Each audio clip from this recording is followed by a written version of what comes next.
Hi video నేను మీ ఈ రోజు అయితే మనం వెంకటేశ్వర దేవాలయానికి అయితే వచ్చామండి. కల్పకుర్తిలోని ప్రసిద్ధిగాంచిన వెంకటేశ్వర స్వామి దేవాలయం. ఇక్కడైతే అంగరంగ వైభవంగా కార్తీక దీపోత్సవం నిర్వహిస్తున్నారండి. భారీగా మహిళలు పాల్గొని పూజలు నిర్వహిస్తున్నారు. అనంతరం దీపాలు వెలిగించి ఈ కార్యక్రమాన్ని ఘనంగా నిర్వహిస్తున్నారు. సో వీరి మాటలు అడిగి తెలుసుకుందాం. కార్తీక పౌర్ణమిని పురస్కరించుకొని ఏ రకంగా అయితే వీళ్ళు పూజిస్తున్నారు. మహిళలు పొద్దుగల నిద్రలేచి తొందరగా దేవాలయంకి వచ్చేసి ఇక్కడైతే పూజల్ని అంగరంగ వైభవంగా నిర్వహిస్తున్నారు. సో వారి మాటలు అడిగి తెలుసుకుందాం. మనం కార్తీక మాసాన్ని పురస్కరించుకొని ఇక్కడ చాలా అంగరంగ వైభవంగా పూజలు నిర్వహిస్తున్నాం కదా. సో మీరు మీ మాటల్లో చెప్పండి. సంవత్సరంలో వచ్చే 12 మాసాలలో కార్తీక మాసం అనేది చాలా ముఖ్యమైనది, ప్రధానమైనది. మన హిందువుల సాంప్రదాయాలలో సనాతన ధర్మములో మనం కార్తీక మాసానికి చాలా ప్రాధాన్యత ఇస్తాము. శివకేశవులకు చాలా ఇష్టమైన మాసము. ఈ మాసంలో శివకేశవులను మనం పూజించినట్టయితే సకల సౌభాగ్యాలు సమకూరుతాయని, మనుషులకున్న సమస్యలు తొలగిపోతాయని మనం ముఖ్యంగా దీపోత్సవం అనేది చాలా ఈ మాసంలో దీపాలు వెలిగించితే ఆ వ్యక్తి మీద ఉన్న సమస్యలు తొలగుతాయని అనాది నుంచి వస్తున్న ఆచారం కనుక ఈ ఆచారాన్ని ఇలాగే కొనసాగించుకుంటూ హైందవ సమాజం ముందుకొచ్చి మన ఆచార వ్యవహారాలను చాలా నిష్ఠతోటి ఆచరించాలని కోరుకుంటూ దాంట్లో టెంపుల్ కి ఎప్పటి నుంచి వస్తున్నారు? నేను ఈ టెంపుల్ కు ఒక 4-5 సంవత్సరాల నుంచి వస్తున్నాను. సో ఎలా అనిపిస్తుంది ఇక్కడ పూజలు అట్లా నిర్వహిస్తుంటే? ఇంట్లో ఏదైనా అనీజీగా ఉన్నప్పుడు ప్రశాంతంగా మనశ్శాంతి ఉండాలంటే టెంపుల్ వాతావరణం మంచిదని మన పూర్వీకుల నుంచి మనం తెలుసుకున్న విషయం కనుక టెంపుల్లో గడిపినంతసేపు ప్రశాంతంగా ఉంటుంది. ఆ ప్రశాంతత కొరకు తర్వాత భక్తి మార్గంలో ఆ భగవంతుని కృపక పాత్రలు కావాలన్న ఆలోచనతోటే మేము టెంపుల్కి వస్తాం. సో ఈ కార్తీక మాసాన్ని పురస్కరించుకొని మహిళలు భారీ సంఖ్యలో ఇక్కడ పూజలు చేస్తుంటారు కదా, ఇవన్నీ చూస్తుంటే మీకు ఎట్లా అనిపిస్తుంటది? చాలా ఆధ్యాత్మికత పెంపొందుతుందని అనుకుంటున్నాము. ఈ దేవాలయంలో కార్తీక మాసం స్టార్ట్ అయినప్పటి నుంచి ప్రతిరోజు దీపాల అలంకరణ జరుగుతుంది, రుద్రాభిషేకం జరుగుతుంది. ఈ మాసాంతం జరగడానికి మన గుడి యొక్క చైర్మన్ గారు అన్ని రకాలుగా ప్రోత్సాహం కూడా ఇస్తున్నారు. మహిళలు మరింత రెట్టింపు ఉత్సాహంతో పాల్గొంటూ కార్యక్రమాలు చేస్తున్నారు. సార్, కార్తీక మాసాన్ని పురస్కరించుకొని ఇక్కడైతే అంగరంగ వైభవంగా వేడుకలు నిర్వహిస్తున్నారు. సో ఇవన్నీ చూస్తుంటే మీకు ఎట్లా అనిపిస్తుంది?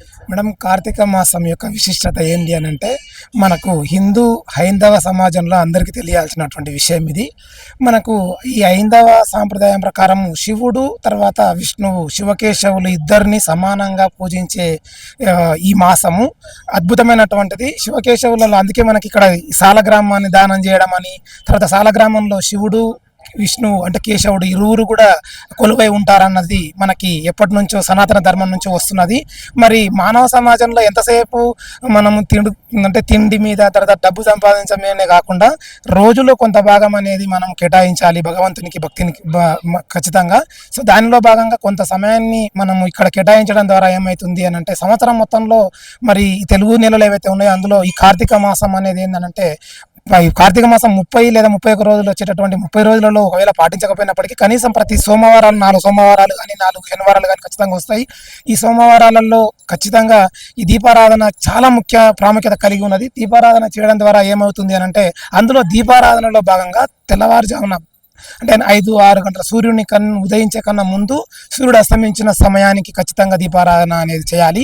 ఈ దీపారాధన అనేది ఎక్కడెక్కడ చేయాలి అని అంటే ఉసిరి చెట్టు దగ్గర కానీ ఆల్రెడీ మనకి వైశంపాయనుడు చెప్పాడు, సూతుడు, వీళ్ళందరూ ఏం చెప్తారు అని అంటే పురాణాలలో దీపారాధన అనేది ఖచ్చితంగా అంటే ఈ కార్తీక మాసంలో శివకేశవులు ఎక్కడ కొలువై ఉంటారు అని అంటే నదీ తీరాలలో, చల్లటి నీళ్ళల్లో, బావులల్లో, తటాకాలలో, సముద్రాలలో, తర్వాత గంగా, యమున, సరస్వతి మొదలైనటువంటి పవిత్రమైనటువంటి నదులలో కొలువై ఉంటారు. కాబట్టి ఖచ్చితంగా వీటిలో స్నానం ఆచరించాలి. మరి దీనికి స్త్రీలే దీపారాధన చేయాలని ఏం లేదు, స్త్రీలు పురుషులు ఇరువురు కూడా సమానంగా దీపారాధన చేయాలి. అందులో ఉసిరి చెట్టు కింద, రావి చెట్టు కింద, తర్వాత ఏదైతే మనము మేడి చెట్టు అంటామో మేడి చెట్టు కింద, తులసి కోట దగ్గర ఖచ్చితంగా దీపారాధన అనేది ఖచ్చితంగా చేయాలి. కంపల్సరీ వెలిగిస్తారు కదా సార్? Yes ma'am. సో దీన్ని మనం సాంప్రదాయంగానే తీసుకుంటున్నాం అంటే ఇప్పుడు ఇవన్నీ క్రియేట్ చేసినామా లేదంటే పురాణాల్లో? లేదు మేడం, క్రియేట్ అనేది ఏం లేదు మేడం. మంచి ప్రశ్న వేశారు మీరు. ఇది మిమ్మల్ని నిజంగా కూడా ఏమంటారు ఒక రకంగా అప్రిషియేట్ చేయాల్సినటువంటి విషయమే. 365 రోజులు అనేది ఏంటి అని అంటే ప్రతినిత్యము దీపారాధన చేయలేని వాళ్ళు పురుషులు అంటే ఖచ్చితంగా పురుషులే దీపారాధన చేయాలి. ఇంట్లో ఆడమనిషి అంటే స్త్రీ ఖచ్చితంగా గౌరవనీయమైనటువంటి వ్యక్తి. ఆమె మొత్తం దీపారాధనను శుద్ధి చేసి అంతా తుడిచిపెట్టి తర్వాత అన్ని చేసి పెడితే కుంకుమ అవన్నీ మనం పెట్టి పసుపు కుంకుమ పెట్టి ఖచ్చితంగా దీపారాధన అనేది పురుషులే చేయాలి. ఎవరైనా కొంతమంది వ్యాపార రీత్యా వృత్తి రీత్యా ఇంకేనా అటువంటి కొన్ని అనివార్య కారణాల వల్ల చేయలేకపోయినటువంటి వాళ్ళు 365 రోజుల ఒత్తులు అనేటివి చేయడం ప్రాముఖ్యత నాకు తెలిసినంత వరకు అది నేను విన్నాను. ఇది ఎప్పటి నుంచో ఉంది, కానీ ఈ మధ్య కాలంలో ఎక్కువగా ఎందుకు మళ్ళీ వచ్చింది అని అంటే నెమ్మదిగా పురాణాలు మనకి కార్తీక పురాణం అనేది ప్రతిరోజు ఒక కథ ఉంటుంది. దీన్ని మనము ప్రతి ఒక్క వ్యక్తి అంటే మానవుడిగా స్త్రీలు పురుషులు ఖచ్చితంగా చదవాలి. ఈరోజు నేను ఒకటే భగవద్భక్తులకి మళ్ళీ నేను విన్నపం చేసేది ఏంటి కార్తీక మాసంలో అని అంటే, రోజు మనము ఎన్నో సీరియళ్ళు సినిమాలు యూట్యూబ్లు తర్వాత వాట్సాప్లు తర్వాత వీటి మీద ఎక్కువ కేటాయిస్తుంటాం కదా. కొంత సమయాన్ని వెచ్చించి మనకి పీడిఎఫ్ రూపంలో కార్తీక మాసం యొక్క వైభవం కార్తీక పురాణం అని చెప్పేసి మనకు ఉన్నది. ఎవరడిగినా మనం దేంట్లో మామూలుగా క్రోమ్లోకి వెళ్ళి కొడితే వస్తుంది. రోజు ఒక కథ లేకపోతే రోజు చదవలేని వాళ్ళు రేపు 21 వరకు లాస్ట్ ఉంది కాబట్టి కార్తీక పురాణం కార్తీక మాసం ఆ రోజు కూడా 30 పేజీలను మనం ఒకటే గంట సేపు కేటాయించి కూడా చదవచ్చు. ఆ వైభవం అనేది ఏంటో తెలుస్తుంది. ముందుగా కార్తీక దీపం యొక్క ప్రాముఖ్యత ఏంటంటే ఉసిరి చెట్టు కింద కానీ తులసి చెట్టు కింద కానీ ఖచ్చితంగా దీపారాధన చేయాలి. అది ఉసిరి చెట్టు కింద ఉసిరికాయ మీద దీపారాధన చేస్తే ఇంకా పుణ్యం, ఆవు నెయ్యితో చేస్తే ఇంకా పుణ్యం. దీంతో పాటు ఆముదం నూనె, కొబ్బరి నూనె లేదంటే మనకు షాపులలో దొరికేటటువంటి తైలాల ద్వారా కూడా దీపారాధన చేయాలి. దీపము ముట్టించిన తర్వాత అది దీపం పరంజ్యోతి అని అన్నారు కాబట్టి దీపము వెలిగించిన తర్వాత ఈ అంధకారంలో ఉండేటటువంటి మానవులు అజ్ఞానంలో ఉండేటటువంటి మానవులు జ్ఞానంలోకి వెలుతురులోకి తీసుకెళ్లేటటువంటిదే ఈ యొక్క కార్తీక వైభవం అని చెప్పుకోవచ్చు.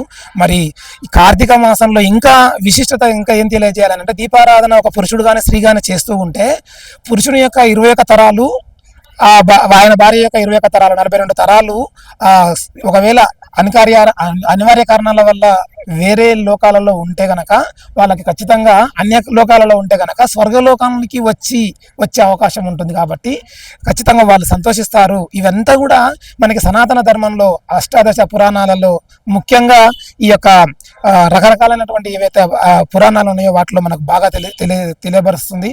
అందుకే కొంత సమయాన్ని మనము పురాణాలకి హైందవ సంస్కృతిలో భాగంగా మానవుడు స్త్రీ కానీ పురుషుడు కానీ చిన్నప్పటి నుంచే భగవద్గీత భాగవతము రామాయణము మహాభారతం ఇవన్నీ ఇవ్వాలి.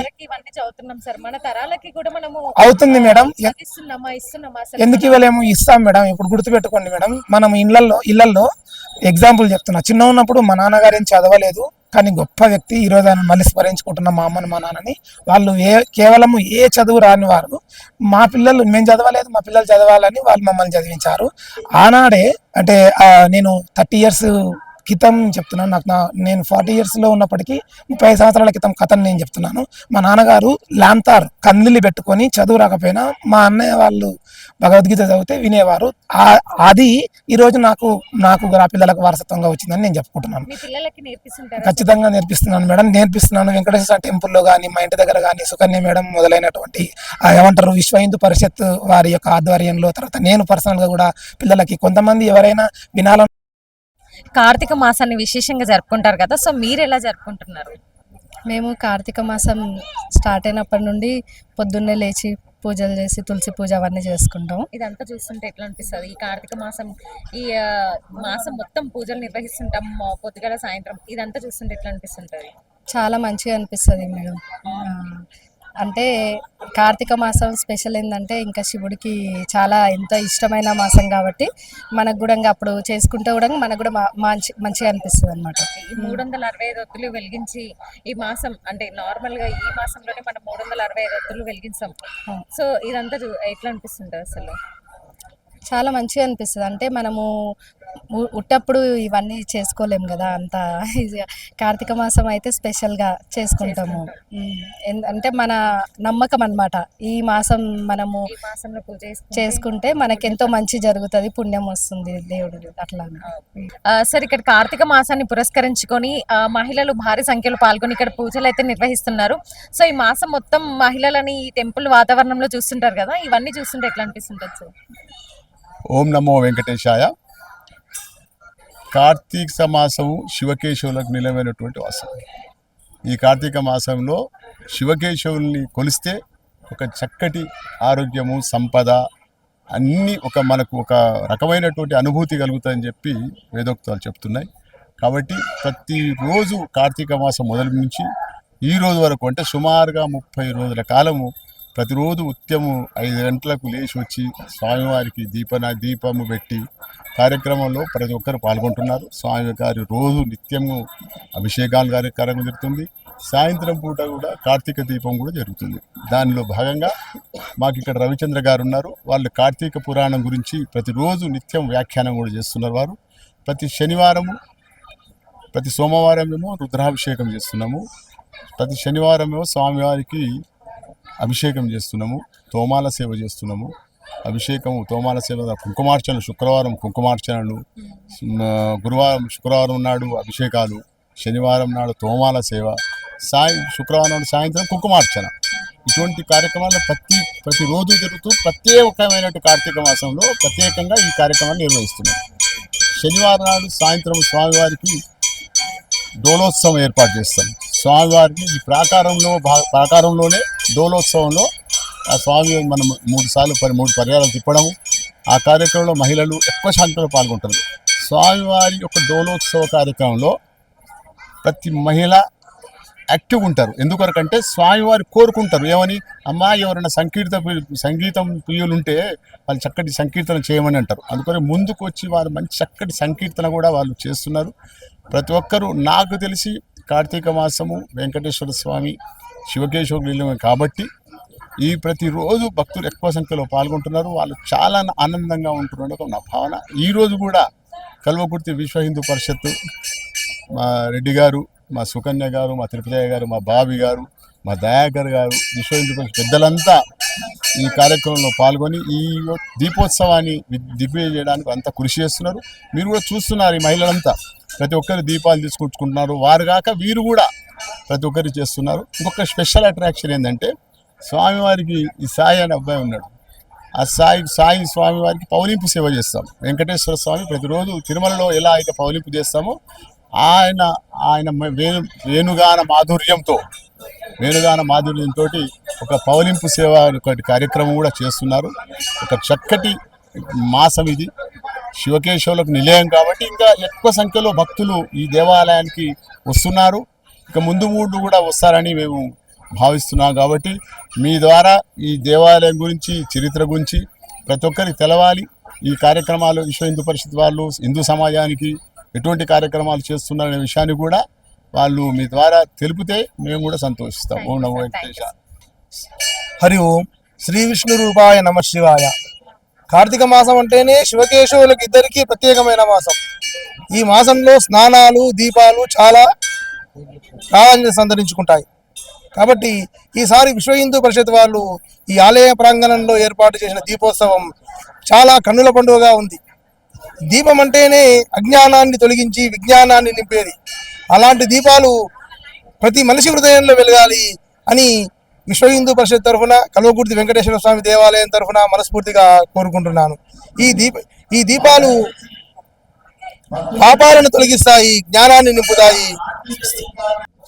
సార్, కార్తీక మాసాన్ని విశేషంగా జరుపుకుంటారు కదా, సో ఇక్కడ మహిళలు ఎలా జరుపుకుంటున్నారు సార్? కార్తీక మాసం అనేటటువంటిది నిజంగా కూడా మహిళలకు ఉన్నటువంటి 12 మాసాల్లో కూడా ఇది పవిత్రమైనటువంటి మాసంగా మనం చెప్పుకోవచ్చు. ముఖ్యంగా హిందువులకు ఈ యొక్క కార్తీక మాసంలో మంచి ముహూర్తాలు కూడా పెట్టుకోవడం అనేది జరుగుతూ ఉంది. కాబట్టి ఇదే రకంగా ఈ యొక్క కార్తీక మాసంలో ఉండేటటువంటి నాగుల చవితి కానీ, దాంతోపాటుగా తులసి మాతను పూజించడము, తర్వాత ఉసిరి మాతను కూడా చెట్టును కూడా వాటిని కూడా పూజించడము, దాంట్లో భాగంగా కూడా కార్తీక వనభోజనాల కార్యక్రమాలు కూడా పెద్ద ఎత్తున ఈ మాసంలోనే మనం చేసుకోవడం అనేటటువంటిది పూర్వం నుంచి కూడా మనం వస్తున్నటువంటి ఆనవాయితీ.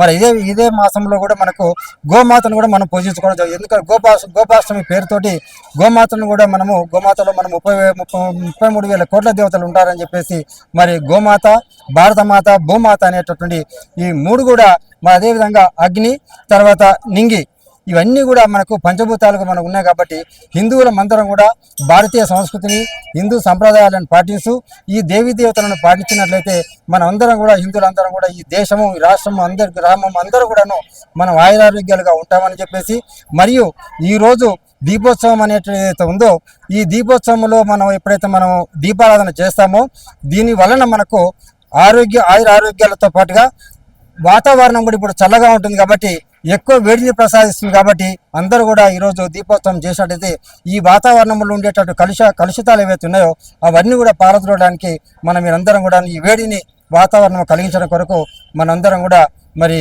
ఈ యొక్క పెద్ద ఎత్తున ఈ యొక్క మాతలు ఈ దేవాలయంలో గుమిగూడడం అనేటటువంటిది జరిగింది.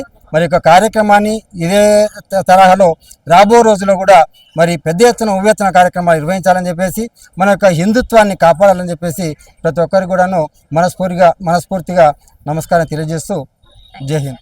సార్, ఈరోజు దీపోత్సవ వేడుకల్ని అంగరంగ వైభవంగా నిర్వహిస్తున్నారు కదా.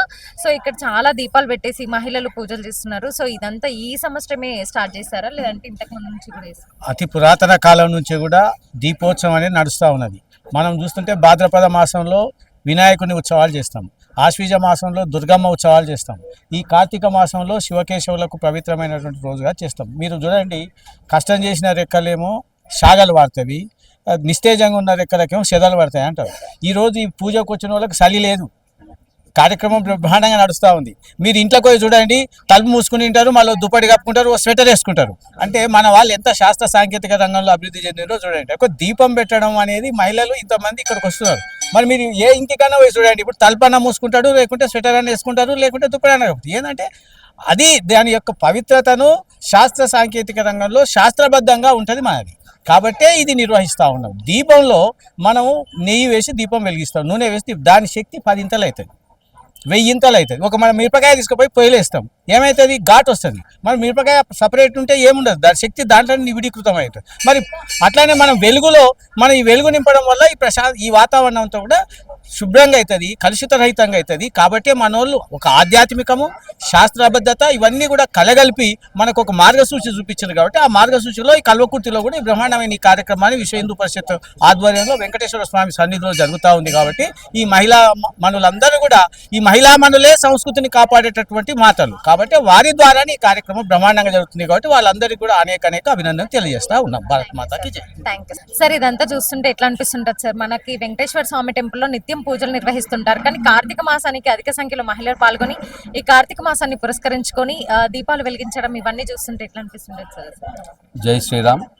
ముందుగా హిందూ బంధువులందరికీ కార్తీక మాస చివరి సోమవారం శుభాకాంక్షలు తెలియజేస్తూ, మన హిందువులు అనాదిగా ప్రకృతి నుంచి మనం కొన్ని కార్తులను, తిథులను, నక్షత్రాలను చూసి మన పంచాంగాలను రాసుకొని పంచాంగం ప్రకారం తిథులు నక్షత్రాల ప్రకారమే మన జీవన విధానం ఉంటుంది. అదేవిధంగా కార్తీకంలో దీపం పరంజ్యోతి బ్రహ్మ అనేది నానుడింది. ఆ నానుడిని నిజం చేస్తూ ఈ చలికాలంలో దీపాలు పెట్టడం అనేది మనకు అనాదిగా వస్తున్న ఆచారం. ఈ హిందువులు మన సంస్కృతిలో భాగంగా ఈ దీపాలను వెలిగిస్తారు. సార్, మీ మాటల్లో మన కార్తీక మాసం విశిష్టత తెలిపండి. ఏడుకొండలవాడ వెంకటరమణ గోవింద గోవింద. ఇది హరికేశవ నిలయం ఈ వెంకటేశ్వర స్వామి. 26 రోజుల నుంచి ప్రతినిత్యం సాయంత్రం 6 గంటలకు రుద్రాభిషేకము, మరియు 6:30కు ఆకాశ దీపము, మరి 7 గంటలకు పురాణం. అంటే మన కార్తీక పురాణం గురించి కూడా ఇక్కడ మనకు ప్రవచనాలు చెప్పే మేడ్శెట్టి రవిచంద్ర గారు ప్రతిరోజు నిత్యం మన పురాణం వినిపిస్తూ ప్రతి భక్తులకు అందరూ కూడా సంతోషంగా మన స్వామివారి ఆశీస్సులు గలాన్ని కోరుకుంటున్నాను. మరియు ఈ దీపం మనందరు కూడా పుణ్యమిస్తుంది. కానీ దీపంతో పాటు మనకు పురాణ ప్రకారం చెప్పినమేంటే హరిస్మరణ చేస్తే మన పాపాలన్నీ పటాపంచలైతాయని మన అందరికీ పురాణ ప్రకారం తెలుస్తుంది. కాబట్టి భక్తులందరూ కూడా ఇక్కడ మన విశ్వ హిందూ పరిషత్ వారు ఏర్పాటు చేసిన సహస్ర దీపాలంకరణ పాల్గొని అందరూ కూడా స్వామివారి ఆశీస్సు కలగాలని మనస్ఫూర్తిగా కోరుకుంటున్నాను.